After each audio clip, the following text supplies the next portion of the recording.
চট্টগ্রাম বন্দরের কন্টেইনার জট কমানো, নিরাপত্তা ঝুঁকি নিরসন সহ কার্যক্ষমতা বৃদ্ধির লক্ষ্যে দীর্ঘদিন পড়ে থাকা ১০২টি ইইউএস কন্টেইনার দ্রুত নিলামে বিক্রির আদেশ দিয়েছে এনবিআর।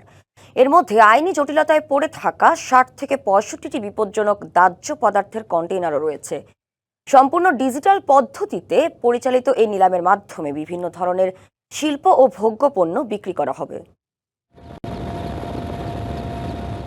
আমলাতান্ত্রিক জটিলতায় চট্টগ্রাম বন্দরে ক্রমাগত স্তূপ জমেছে নিলামযোগ্য পণ্যের। প্রায় ৫৯,০০০ টিউএস ধারণ ক্ষমতার চট্টগ্রাম বন্দরে গড়ে কন্টেনার থাকে ৪০,০০০।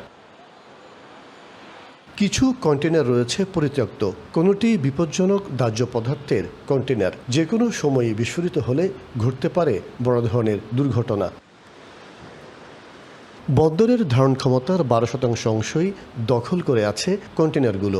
আইনি প্রক্রিয়ার কারণে কাস্টমস নিলাম না করায় কন্টেনারগুলো পড়ে আছে বছরের পর বছর। বিভিন্ন কারণে অনেক সময় হয় না এগুলি। আমরা ব্যবসায়ী হিসেবে আমরা আহ্বান করব যারা আপনার এই কন্টেনারগুলি এখানে খালি ফেলে রাখেন বা খালি পড়ে থাকে, এখানে ওনারা দ্রুত ব্যবস্থা গ্রহণ করে এই পোর্টটাকে সচল রাখার জন্য আমাদেরকে সহযোগিতা করেন, বন্দরকে সহযোগিতা করেন। চট্টগ্রাম বন্দরকে নিরাপদ রাখতে ও কন্টেনার জট নিরসনে বিপজ্জনক রাসায়নিক ঝুঁকিপূর্ণ কন্টেনারগুলো অপসারণের বিশেষ উদ্যোগ নেওয়া হয়েছে।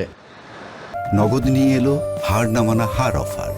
সর্বনিম্ন ১০,০০০ টাকা রেমিটেন্স নগদে পাঠালে থাকছে স্বর্ণের হার জেতার সুযোগ। এসব কন্টেনার অপসারণ ও নিলাম প্রক্রিয়ার ফলে বন্দরের কাজের সক্ষমতা বৃদ্ধি ও বড় দুর্ঘটনা ঝুঁকি অনেকটা কমবে বলে আশা। শিপিং এজেন্টকে পত্র দেওয়া হয়েছে, আমরা আশা করছি খুব দ্রুতই পত্রের জবাব পেয়ে যাবে এবং এই খালি কন্টেনার নিলামের কার্যক্রমগুলো আমরা করতে পারবো। সেক্ষেত্রে বন্দরের যে জট আছে এটা অনেকাংশে কমে আসবে। খুব অল্প সময়ের ভিতরে বন্দরের এই কেমিক্যাল সংক্রান্ত যেই সমস্যাটা রয়েছে, অগ্নি যেগুলো আমাদের অগ্নির কার্যের জন্য আমাদের হুমকি স্বরূপ, ওগুলো সরানোর জন্য আমাদের সর্বোচ্চ কার্যক্রম চলমান রয়েছে। নিয়মিত নিলাম না হওয়ায় চট্টগ্রাম বন্দরে প্রায় সৃষ্টি হয় কন্টেনার জট, যার প্রভাব পড়ে দেশের অর্থনীতির উপর। মাসুদুল হক, ডিবিসি নিউজ, চট্টগ্রাম।